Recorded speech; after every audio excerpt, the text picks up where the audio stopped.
Buenas noches a todos, amigos. Bienvenidos una semana más a Gabinete de Investigación, este espacio en el que repasamos un poco casos de la crónica negra o la crónica de sucesos, sobre todo aquí en Castilla y León. Esta noche, os vamos a proponer un caso que está abierto en estos momentos, que estamos en pos de saber si vamos a poder darle una solución y que es absolutamente atractivo. Desaparecidos. Casi o cerca de 10.000 denuncias de desapariciones se producen al año, nada más y nada menos que en España. Antonio Cela, bienvenido. Muchas gracias, Miguel, buenas noches. 10.000 desapariciones, denuncias de desapariciones en España al año. Es una barbaridad eso. Es una cifra, es un número, es una constante. Si hablamos de cifras, te puedo decir que hay más de 2 millones de infracciones penales en España y podemos pensar que es una auténtica barbaridad, pero es una barbaridad. Sí, pero si haces una estadística, una comparativa con el resto de Europa, estamos en el penúltimo, en el antepenúltimo puesto en el ranking de países con la tasa de criminalidad más baja. Déjame que te pregunte ahora mismo, entonces, ¿qué vamos a considerar por desaparecidos? Pero quiero presentarle, ya les he dicho que va a ser un miembro habitual de este gabinete de investigación, Antonio Cela, que es criminólogo, que además es vicepresidente de la Sociedad Internacional de Criminología Aplicada y profesor del máster de Análisis de Conducta Criminal de la USAL, un auténtico genio en este mundo de la criminología, que tenemos el honor de que formes parte de nuestro equipo. Antonio, bienvenido además. Un placer. Vamos a hablar hoy de un caso de niñas desaparecidas. Es cierto que mucho tiempo las circunstancias han cambiado mucho, afortunadamente, y tú has sido parte de ese cambio, o motivo de ese cambio, por lo que vamos a hablar a continuación. Pero quiero empezar por el principio. ¿A quién podemos llamar desaparecido? ¿Qué es un desaparecido? Pues técnicamente, desde el punto de vista criminológico, desde el punto de vista judicial, desde el punto de vista policial, un desaparecido es aquella persona que no es hallada en el lugar que debería estar sin que haya una causa que lo justifique y que genere en su entorno el suficiente nivel de inquietud y de preocupación que haga implementar las medidas de todo tipo. ¿Hay un plazo judiciales para considerar a alguien desaparecido? ¿No? Una persona que no aparece en su casa y su familia, su entorno, tanto laboral como personal, no es capaz de dar una explicación satisfactoria y sienten temor, desde el minuto uno puede poner en conocimiento de la policía, de las autoridades. Pero hace tiempo se decía, no, deja que pasen 24 horas, 48 horas, bueno, en algunos de los casos, hasta denunciar. O ibas a la policía y te decían, bueno, tranquila, no ha transcurrido todavía nada. Hoy en día ya no existe eso. Hoy en día no. Afortunadamente, desde hace muchos años, desde hace muchísimo tiempo, no existe ningún plazo.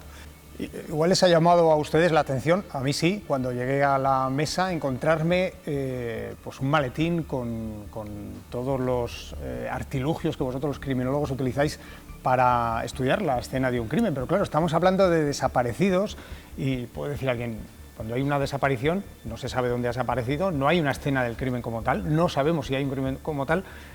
¿Cómo se trabaja criminológicamente con una desaparición? Pues criminológicamente, si es una desaparición inquietante, si es una desaparición de riesgo, por supuesto, si es un menor de edad, si es una persona vulnerable, una persona, un enfermo mental, un anciano, alguien que no pueda tener, una autonomía suficiente como para poder recuperar su normalidad, se activan los mismos protocolos prácticamente que si fuese un homicidio. De hecho, los grupos que investigan este tipo de situaciones son especializados en homicidios y desaparecidos, con una cualificación impresionante y con un nivel técnico y de resultados incontestable. Y esto quiero resaltarlo. ¿Por dónde empieza un criminólogo a estudiar una desaparición, a investigarla? Primero por la constancia de desaparición, y se investiga el entorno próximo, es decir, la familia, se investiga el entorno un poco más inmediato, que es el entorno psicosocial, amigos, grupo de iguales, se investigan redes sociales, se investigan movimientos de esa persona a través de las bases de datos a las que tienen acceso las autoridades, y en resumen se despliegan los mismos recursos si se trata de un delito grave, en cuanto estamos hablando de una desaparición inquietante, de alto riesgo. El resto de las desapariciones pues también se investigan, quizás no con tanta intensidad, porque no hay una sospecha fehaciente de que pueda haber un lazo criminal detrás, pero no con menos profesionalidad, porque de lo que se trata es de localizar a una persona que pueda encontrarse en riesgo, aunque no tengamos unas evidencias ni físicas ni psicológicas, ni en la escena ni en el entorno, que nos acrediten que puede ser así. Y de hecho es habitual que en el momento que hay una denuncia por desaparición, automáticamente se activan todas las alertas a los coches patrullas, se incluyen dentro de la base de datos de personas desaparecidas, de tal manera que si aparece un menor en una estación de autobuses y alguien le identifica a dónde vas, chico, con esta que está cayendo, pues realmente si es un desaparecido y está en la base, está inmediatamente Quiero que me hables localizado. de este tema, pero porque tenemos ya poquito tiempo, tenemos que avanzar en el programa, pero no quiero yo dejar de hablar cómo ha cambiado la manera en la que se investigan y se tratan las desapariciones, y buena parte de culpa, decía, tienes tú, porque tú fuiste ponente en el Senado, Sí. en esa comisión que se creó en el año 2013, que salió de allí. ¿Cómo ha cambiado un desaparecido en el año 90, en los años 90, a lo que se puede hacer hoy? Esa comisión del año 2013 a la que fui invitado me permitió aportar un decálogo, y dentro de ese decálogo pues, se recogieron conclusiones, y tengo la satisfacción de haber visto recompensado mi trabajo, nuestro trabajo como criminólogos, al incorporar 6-7 recomendaciones, entre las cuales pues, están la elaboración de una guía de ayuda a los desaparecidos, como es esta que tengo en mis manos. Esta guía pues, lo que hace es darle información a una persona que acude a informar de la desaparición de un familiar, pues cuáles son las causas de las desapariciones, establecer protocolos de colaboración con medios de comunicación, muy importante, los medios sois fundamentales, una fotografía en un periódico, una difusión en una cuña de radio, y hablar de estas cosas, supongo, ¿no? Cuanto antes mejor, y que sobre todo cuando se trate de menores, de personas mayores, personas vulnerables, pero siempre que haya una sospecha, ¿no?, de una desaparición de alto riesgo, el papel de los medios es fundamental, porque llegáis a muchísima gente. Los investigadores no tienen una chistera, no tienen una vara de Harry Potter ni una bola de cristal para saber por dónde conducir sus investigaciones. Tienen que tener recursos, tienen que tener herramientas, y puedo decir que nuestra policía, nuestra Guardia Civil, nuestros investigadores tienen no los mejores, sino los más avanzados medios para poder realizar las investigaciones de desaparecidos con las mayores garantías de éxito.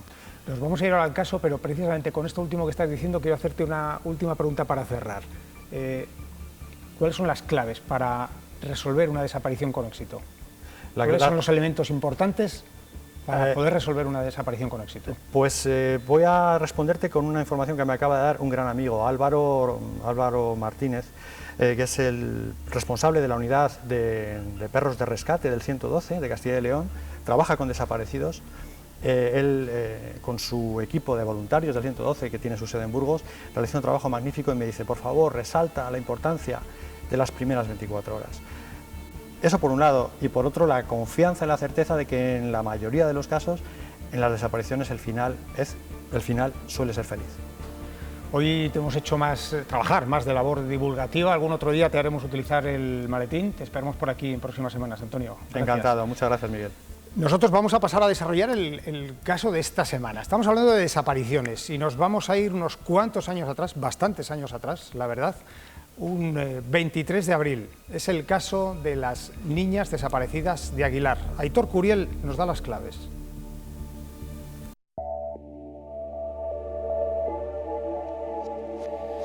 Las niñas de Aguilar de Campo, Virginia y Manuela, 14 y 13 años.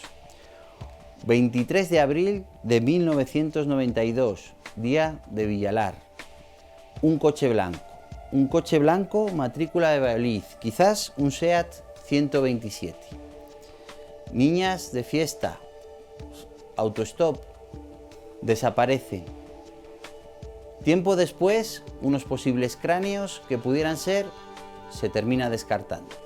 Más tarde, una mandíbula pudiera ser, se descarta.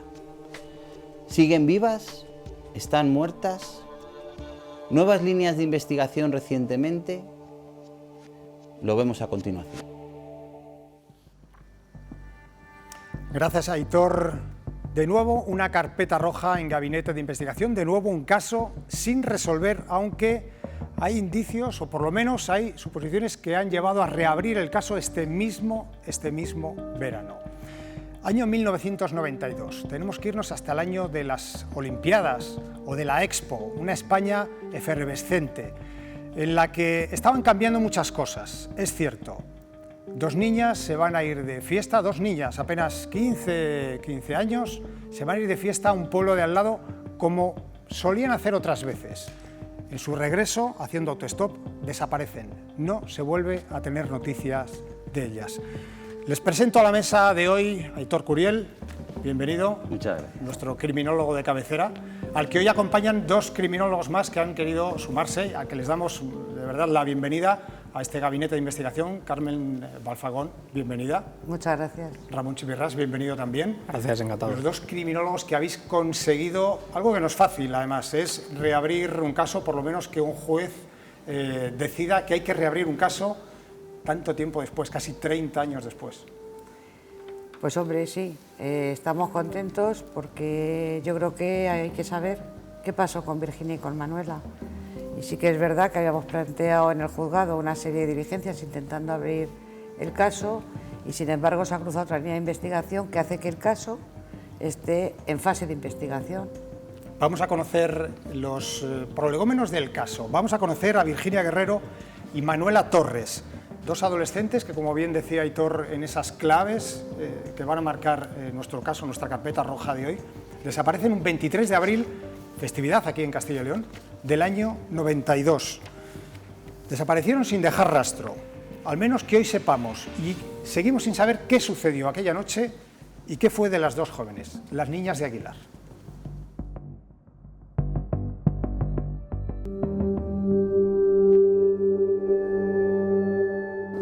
Se sabe que han salido de su casa, que se han ido a Reynosa. Reynosa está a una distancia relativamente corta de Aguilar, Reynosa ya pertenece a la comunidad de Cantabria. Se han ido a pasar el día de fiesta. Ese día 23 de abril hay que recordar que es el día de la Comunidad de Castilla y León, por lo tanto era fiesta. Se habían ido a Reynosa, habían estado con gente, con sus amigos, disfrutando pues de un día normal y corriente. Entonces, cuando llega ya la tarde-noche de ese 23 de abril, pues deciden volver evidentemente a su casa, o eso se piensa. Y claro, la sitúan haciendo autostop, que era algo habitual en aquellos años. La sitúan en la carretera haciendo autostop para regresar a Aguilar de Campo.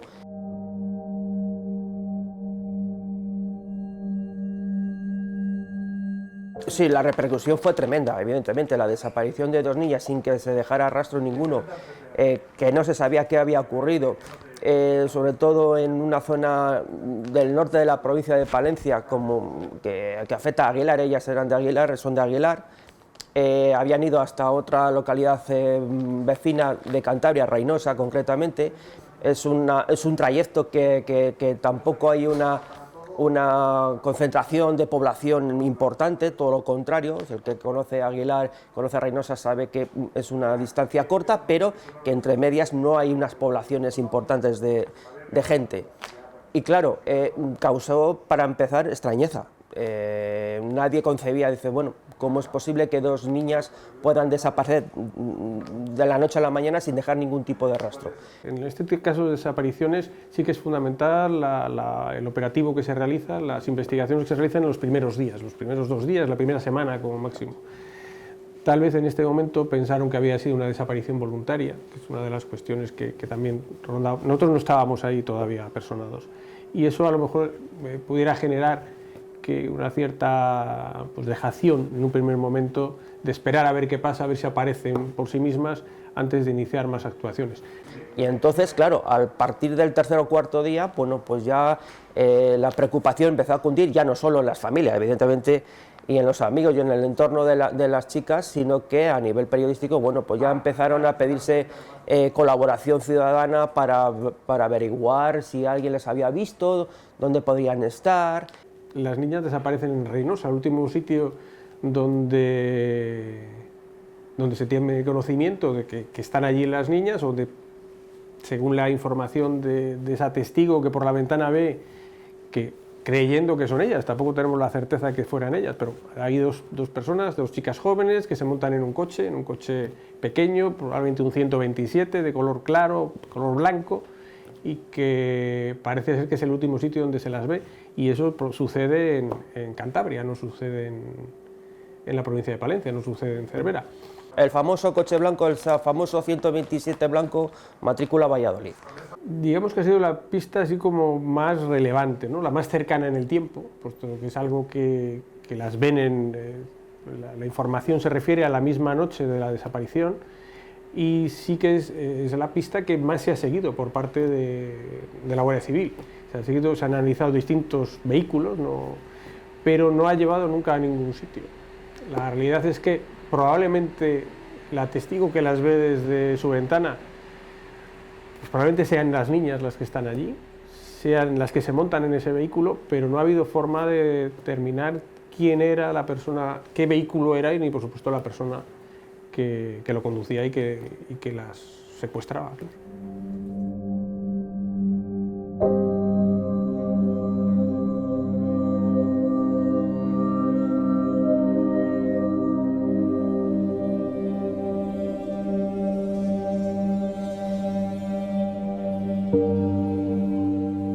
Vamos a ver, hay dos testigos, dos mujeres, que una de ellas ya ha fallecido, es una pena, pero bueno, era una mujer de avanzada edad ya en el momento, ya tenía edad en el momento de los hechos, que las ve sin lugar a dudas.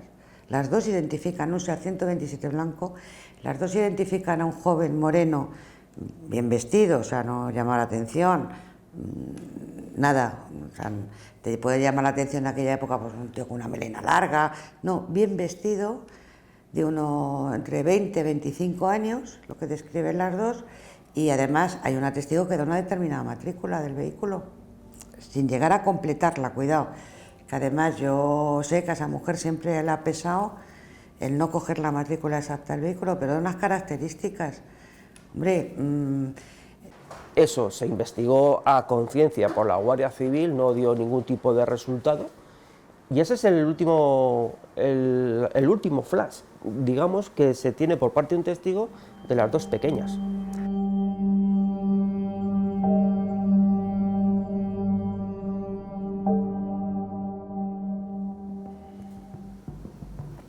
Y la verdad es que con esta información, con estos datos, llegamos hasta el año 2021. Parece mentira. Luego iremos en adelante. Os voy a pedir que reservemos un poco lo que ha pasado a partir de este verano y que nos vayamos un poco al inicio. Aitor, decimos, si antes nos decía Antonio que las 24 horas son claves, aquí no ha pasado esto, ¿no? Claro, es otra época. Un caso curioso. Es otra época y estamos en un caso, yo creo que parte de una serie de hándicaps. El primero es que es un ambiente rural, muy protegido en general. En los pueblos la vida es muy tranquila, muy segura, hay muy poca delincuencia y eso conlleva un exceso de confianza en ocasiones. Estamos hablando de unas chicas en plena adolescencia y una adolescencia parece ser que pudiera ser efervescente en cuanto a que tenían malas calificaciones y bueno, pues lo que es una efervescencia en chicas que a veces es más o menos complicada en cuanto al trato con la familia, al contar o no contar las cosas que hacen, no hacen, pedir permiso o no pedir permiso para hacer determinadas cosas y todo ello en un ambiente que de entrada era muy seguro. ¿No? Insisto, zona rural de Castilla y León, en general no hay hechos delictivos, no hay delincuencia de ningún tipo. Recordemos además, perdona que apostille, que hoy nos sorprende hacer autostop, pero en aquella época era relativamente común. Era normal y la gente en los pueblos no cerraba las puertas de las casas, estaban todas las puertas abiertas y cualquier vecino podía entrar en casa de otro porque no había ningún tipo de delincuencia. Eso que lleva a que en el primer momento cuando desaparecen se plantea la posibilidad de una desaparición voluntaria, incluso que hubieran empalmado la fiesta, a seguir, que se hubieran ido a continuar la fiesta y eso hace que por entonces no había la sensibilidad de esas primeras 24 horas, sino todo lo contrario, espera 24 horas, espera 48 y ya investigaremos si siguen sin aparecer, lo que ha cambiado totalmente al día actual. No teníamos la tecnología que tenemos ahora, móviles, repetidores, etcétera, etcétera, y en un ambiente de una excesiva confianza y tranquilidad. Yo creo que estos son los hándicaps de entrada en la investigación de este caso en el momento en el que ocurren los hechos. Carmen, Ramón, vosotros habéis leído el sumario decenas de veces. ¿Qué se ha podido perder con ese impasse de tiempo, con esas horas, esos días, hasta que comenzó la investigación? Se ha perdido todo, Miguel. Se ha perdido el tratar de investigar desde el minuto cero. De hecho, las familias tenían claro que la desaparición de Manuel de Virginia no era voluntaria, así lo hicieron saber a las autoridades y efectivamente cuando desaparecen son las 9 de la noche y tal es la insistencia de la madre de Manuela, de la madre de Virginia, que al día siguiente, a las 6 de la tarde, ya han puesto la denuncia, no han pasado ni 24 horas, entonces hemos perdido, claro que hemos perdido 18 horas importantes para ver las pistas que se tenían, para ver qué coche era el que las testigos decían que habían visto subir a Manuela de Virginia, empezar a preguntar y a partir de ahí empezar a hilar la madeja. Tú eres muy vehemente, Carmen, con el tema del coche del 127, incluso con una matrícula parcial.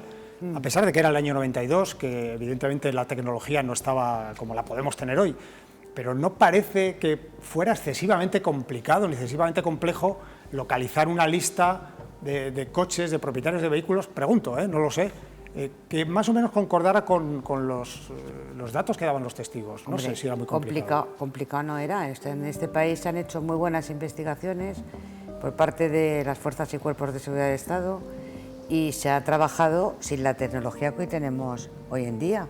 Evidentemente la dirección, en este caso provincial, tanto la de Palencia como la de Santander, si se hubiera hecho una consulta se hubiera hecho un esfuerzo para saber qué coches estaban matriculados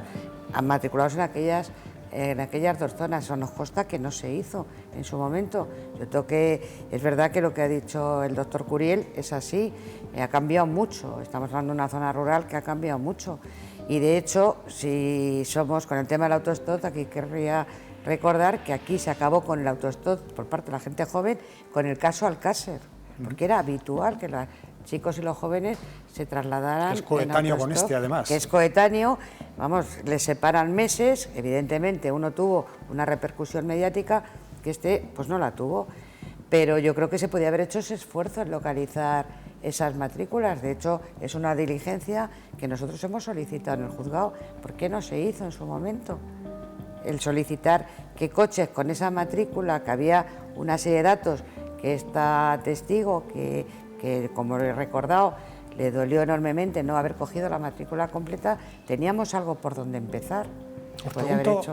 Sí que es cierto que ahora está todo a un clic, metes una cifra, metes un valor y automáticamente la búsqueda son segundos y entonces era todo mucho más manual, había que ir buscando y cuando el dato era parcial pues la búsqueda no era tan sencilla, sino que habría que ir buscando todos los coches de una manera, ya digo, mucho más manual, mucho más complicada y laboriosa, pero no imposible. Estoy completamente de acuerdo con la compañera en que no era imposible, sino muy laborioso, muy costoso. Pero se podía haber intentado y se hubiera aparecido. Era cuestión de echar horas buscando en el registro hasta encontrar los datos que se tenían y completar los posibles coches que tuvieran en común esos datos que se tenían. Sí se podía haber hecho con mucho trabajo, pero se podía haber intentado. Si os parece, voy a dejar el famoso 127 blanco, que parece la pista clave del caso. Lo voy a dejar para un poco más adelante y voy a poneros encima de la mesa los tres las otras posibles líneas de investigación que han ido surgiendo o que hemos ido conociendo a lo largo de este tiempo. Se habló de trata de blancas, se habló de desaparición voluntaria, a raíz de otro programa de televisión famoso, quién sabe dónde, empiezan a producirse llamadas diciendo las hemos visto en Madrid. Aparte, además, coinciden varias llamadas, ¿no? en el aspecto físico, en la compañía, etcétera. Hay varias líneas de investigación. ¿Se puede desechar ahora mismo, a día de hoy, con el caso sin cerrar, esas otras líneas, aparte de la del 127 blanco? Yo, antes de que ellos, que quizás saben más el caso en concreto y los datos y pueden hablar, sí decir de modo general otra cosa importante, que es que para un familiar casi nunca una desaparición es voluntaria, aunque lo sea. O sea, es rarísimo que una madre diga que su hija ha desaparecido voluntariamente. Para ella nunca, aunque hayan discutido ese día, aunque se hayan pegado, aunque se hayan dicho barbaridades. No se va de casa, ¿no? Y ocurre lo mismo con otra realidad que veremos en otros casos, que es el del suicidio. Les cuesta muchísimo a los familiares aceptar que un familiar se ha suicidado. Como hay algo en la investigación que no esté bien hecho, que no cuadre, una cosa sin investigar, una cosa sin descartar, siempre les quedará la duda, ¿vale? Dicho esto, no digo que en este caso no sea, Este caso probablemente, y todo lleva a pensar que no es una desaparición voluntaria. Dicho esto, no porque lo diga una madre, se tiene que, porque es muy complicado. Cuando entra el sentimiento, la cabeza muchas veces no es tan objetiva, cuesta. Respecto a las líneas de investigación. No, yo quería puntualizar que evidentemente es así. No voy a discutir con el doctor Curiel porque no hay discusión que valga. Pero en este caso sí se sabe que era una desaparición voluntaria. Y se sabe por las propias testigos. ¿Qué quiero decir? Que no lo era una desaparición voluntaria. ¿Por qué? Porque las propias testigos oyen perfectamente cómo a ese conductor, tanto Virginia como Manuela, dada la hora que ha señalado mi compañero Ramón, alrededor de las 9 de la noche, insiste, ¿vas a Aguilar? ¿Seguro que va a Aguilar?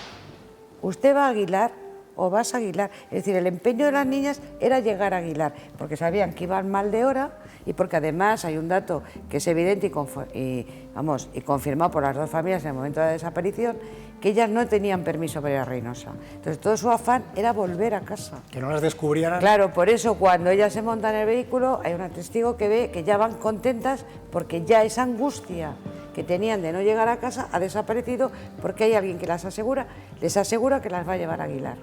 Entonces no era una desaparición voluntaria y se sabía se sabía no desde el minuto 1, porque también tenemos que decirlo, se sabe desde que se toma la primera testifical a esas testigos, que no fue en el minuto 1. Eso quería yo, es verdad. Claro. Esas testicales hay que ver el sumario cuándo se toman, en qué fecha se toman, porque estamos hablando de casi un mes después de la desaparición de Manuel y Virginia.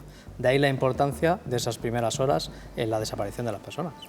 Yo aquí quería, si me permites, Sí, claro. Miguel, romper una lanza, por lo que has dicho nos consta, porque además es innegable y figura en el sumario, los enormes esfuerzos de la investigación en cualquier pista que se daba donde pudiera estar Virginia y Manuela, de descartarla y de comprobar si eran... O sea, se recorrieron, yo puedo decir, y lo podemos asegurar porque, como has dicho, nos hemos leído muchas veces este sumario, que se recorrieron muchos lugares de España.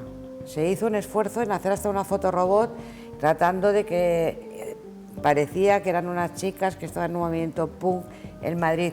O sea, cualquier avistamiento que alguien decía que había tenido, que las podía simular, ahí la investigación se movió. Eso sí que es verdad, que se movió. Vuelvo a insistir en esa otra línea, que no es, puede ser perfectamente compatible con la pista del 127 blanco, pero eso que se ha dejado entrever, en algún momento se ha deslizado por la investigación que pudieran haber sido secuestradas para una trata de blancas. ¿Cabe? Pues yo tengo que decir que no hay que descartarla. Es que lo que sabemos es que hay una persona que se las lleva. Lo que no sabemos es el ánimo de esa persona.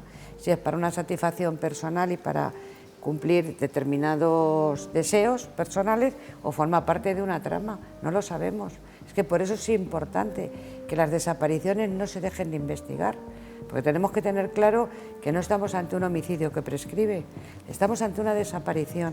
Y la desaparición, según Naciones Unidas, no prescriben hasta que no aparece la persona o su cadáver. Por eso es importante seguir trabajando en materia de desapariciones y que se siga buscando a la persona que ha desaparecido, más cuando se sabe, como en este caso, y lo ha dicho el compañero Antonio hace unos momentos, que son desapariciones inquietantes donde están implicadas menores. Vamos a seguir charlando de ello. Perdona, tengo que hacer una pequeñita pausa para un descanso, pero volvemos enseguida porque además hay más cosas y más novedades que tienen que saber acerca de este caso de las niñas de Aguilar. Volvemos ahora mismo.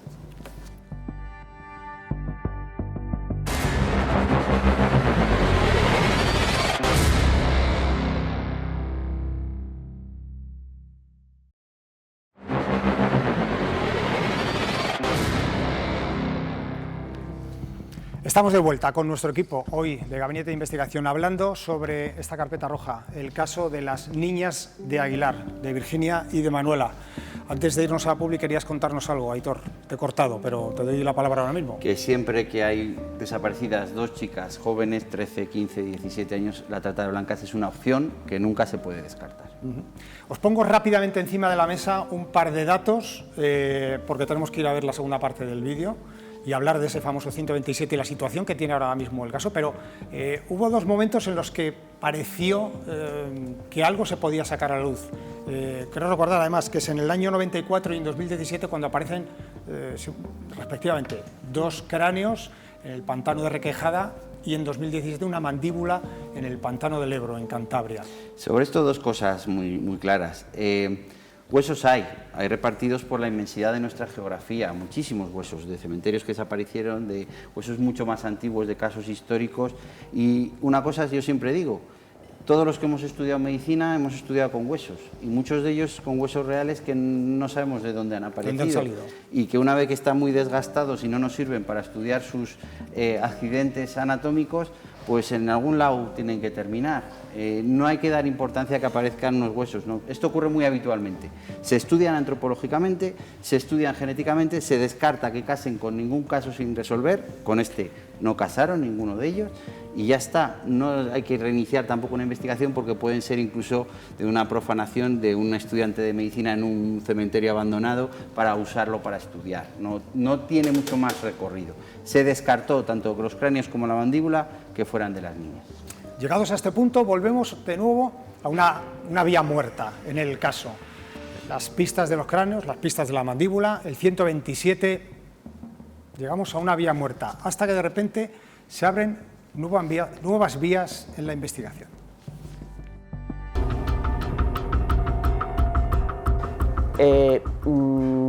Algunos testigos las sitúan en Madrid, con ocupas. Otros testigos las sitúan en otros lugares de España.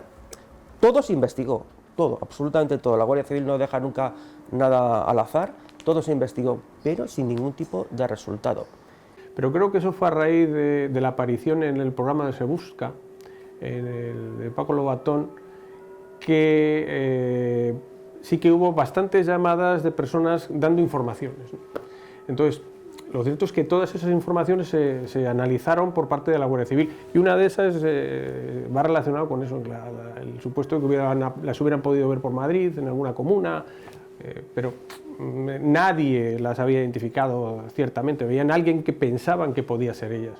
El tiempo pasó sin que las pesquisas de la Guardia Civil dieran resultado positivo, pero ha habido, digamos, tres o cuatro indicios, por denominarlo de alguna manera, que han servido para reabrir este caso en estos 30 años. En un principio, unos restos humanos aparecidos en el embalse de Polentinos, llegaron las analíticas forenses del momento y descartaron de que eran de ellas. Hubo otro momento posterior, 5 o 6 años después de la desaparición, que otros restos humanos también aparecidos en la zona. Planteamos nosotros en una zona ahí en el norte de Palencia, lindando con Cantabria, que hay muchas torcas que se llaman allí, muchos pozos, donde los ganaderos tiraban en aquellos tiempos, que no había, tiraban los animales, y se planteó la posibilidad de que pudieran estar allí las niñas, ¿no? Los cadáveres, en su caso, si hubieran sido asesinadas, los cadáveres de ellas. Y en un primer momento se realizó por la Guardia Civil un primer operativo en el que bajaron a determinados de estas torcas, de estos pozos, pero había unos que eran de muy difícil acceso y no tenían medios. Y sí que sucedió una de las cuestiones que nosotros siempre nos planteamos, que ahí a lo mejor sí que se había perdido una oportunidad de saber qué había pasado, pues por parte de las autoridades se decidió, por el peligro que suponían estos pozos, estas torcas, se decidió cegarlas, y cuando ya teníamos los medios para que la Guardia Civil iba a realizar una exploración más concienzuda de todos estos pozos, pues resulta que se habían cegado y ya no se podían examinar. Siempre se nos quedó, por lo menos a mí se me quedó la grave duda de que pudieran estar allí las niñas, y que eso no lo sabremos nunca ya, porque están bajo toneladas de tierra. Y ya la última cuestión de que el caso se ha vuelto a reabrir ha sido recientemente, este mismo verano, por unas declaraciones de una posible de una persona que afirma que un año antes de la desaparición de las pequeñas había sufrido con una amiga algo parecido, también por un conductor que con características similares al famoso 127 blanco.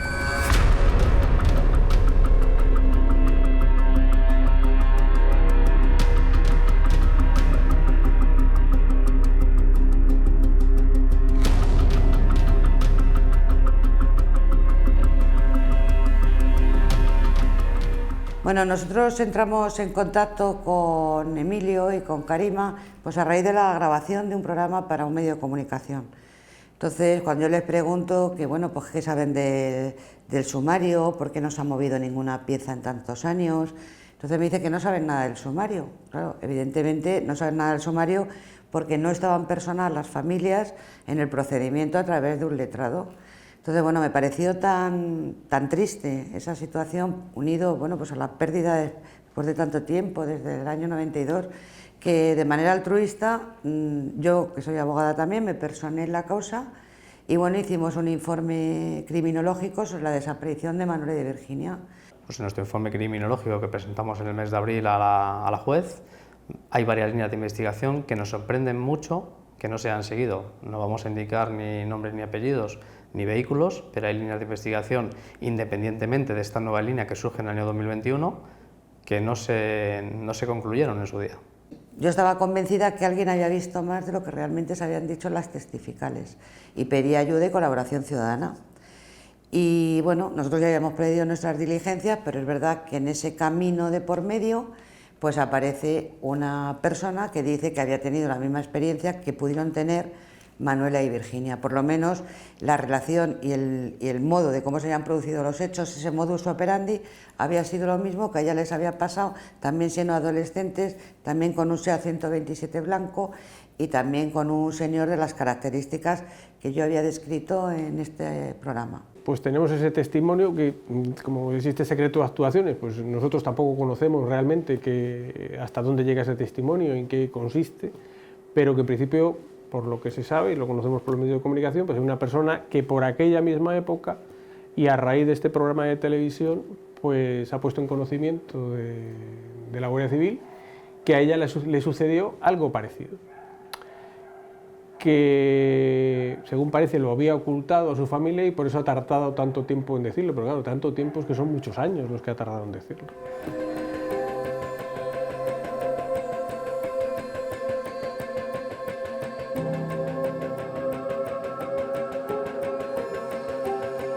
Y no hay ninguna duda de que el coche que subieron Manuel y Virginia fue un SEAT 127 de color blanco, manteca o color crema.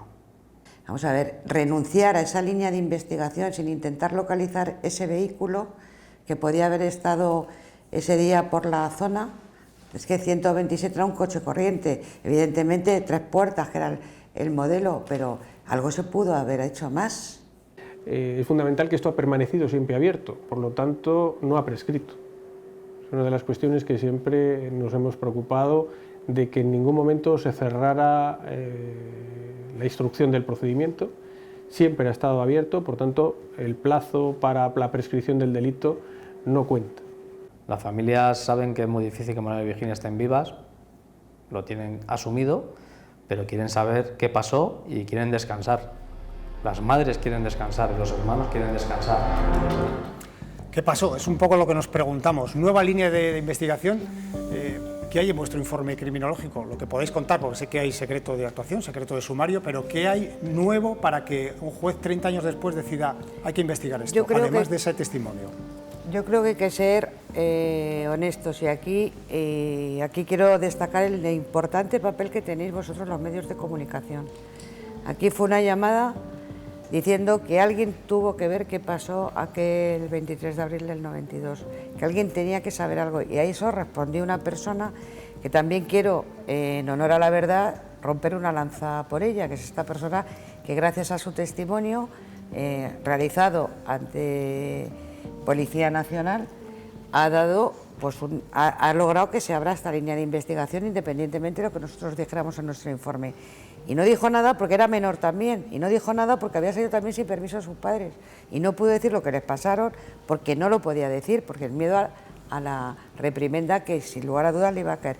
¿Qué ocurre? Que como estos casos se quedan fríos, como vulgarmente se dice, nunca un medio de comunicación es habitual que los vuelva a sacar, pues al volverlo a ver, ella pensó, pues si nos pasó lo mismo, porque no es un medio, si o buscas o eres una persona que tiene relación con este mundo, no buscas qué pasó con las niñas de Aguilar de Campoo. Entonces, gracias a que un programa lo rescata, es por lo que ella llama, es que es así. Sí, yo creo que tenemos una pista muy importante, tenemos un modus operandi característico, tenemos una coincidencia en cuanto al vehículo, color, etcétera, muy llamativa, y creo que dices, sí... modus operandi, te interrumpo, ¿cabe pensar que puede haber alguien ahora mismo que nos esté viendo que se sume a ese testimonio y diga, porque cabe pensar, me refiero, que si una persona lo ha hecho una vez, lo ha intentado hacer dos, lo pudiera haber hecho una 3, 4, tercera, 5, una ¿no? cuarta, puede haber. Es más, creo que es momento de seguir pidiendo la colaboración en este y en todos los casos que vamos a tratar en este programa, pero además que en este caso, si la primera situación se puede considerar perdonable en no haber seguido esa línea de investigación en su momento porque había muchas líneas abiertas, porque había mucha confusión, porque era 1992 y había otros medios, vale, perdonamos ese primer error, pero lo que sería imperdonable es no hacer ahora de manera rápida, eficaz y eficiente con los medios del año 2021 seguir esa investigación y terminarla hasta donde nos lleve la resolución o la no resolución del caso. Pero agotar esa línea de investigación ahora es vital y sería imperdonable no hacerlo además con la mayor rapidez posible. Desde luego a mí me gustaría apuntar que hay que agradecer a la juez la valentía que ha tenido en reabrir el caso en el año 2021 y hay que agradecer a la Guardia Civil, al Policía Judicial de la Comandancia de Palencia, el trabajo que lleva realizando en el mes de junio y que esperemos que dé fruto si esta línea de investigación tiene que ver con la desaparición de Manuel y Virginia.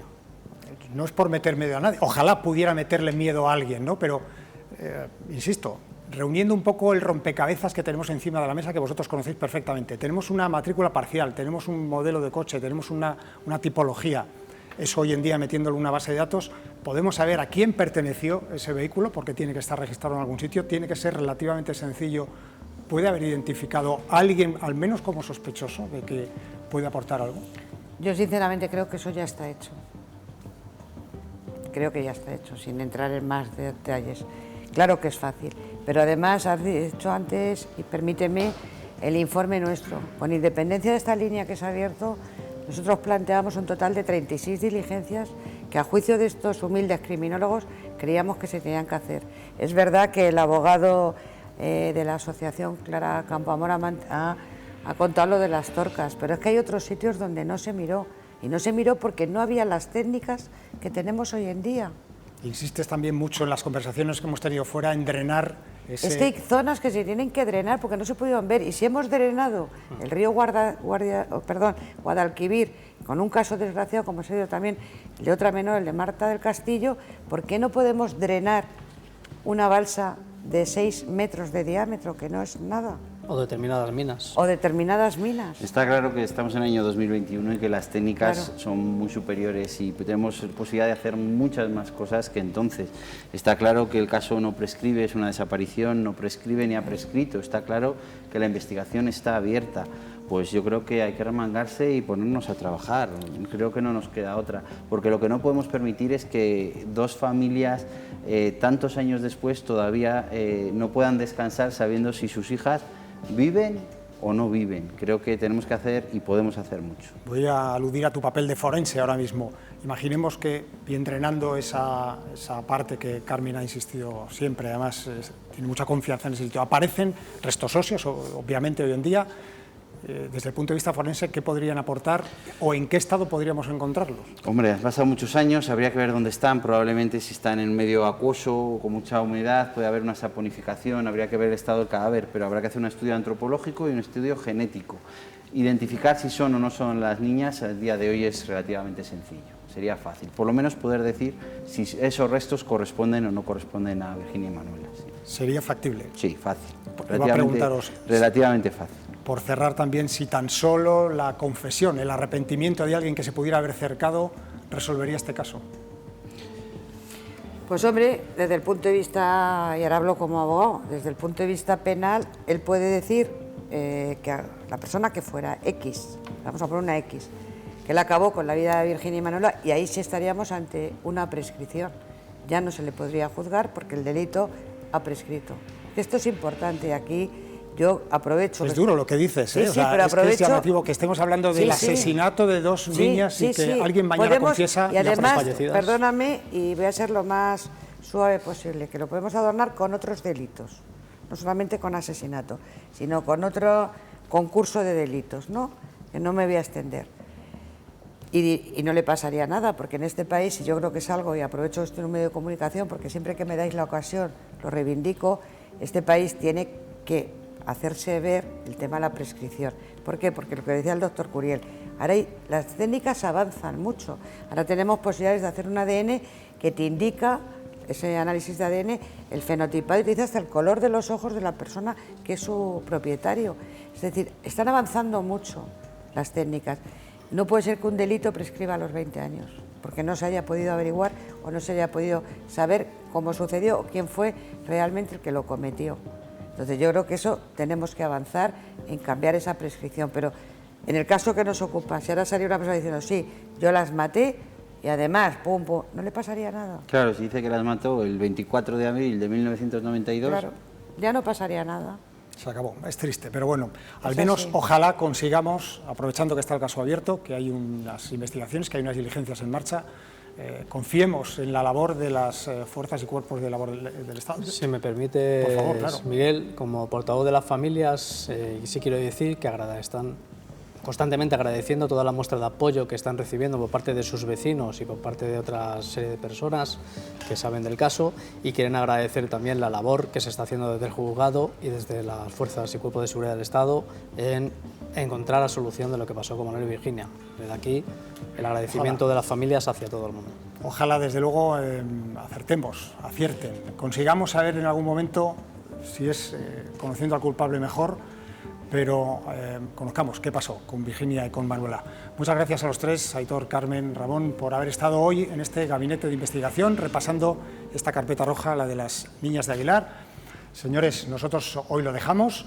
Recuerden que la semana que viene volvemos y les invitamos a que, si usted tiene un caso, algo, que nos lo cuente, que puede ser también una carpeta roja de este programa. Nos vemos la semana que viene.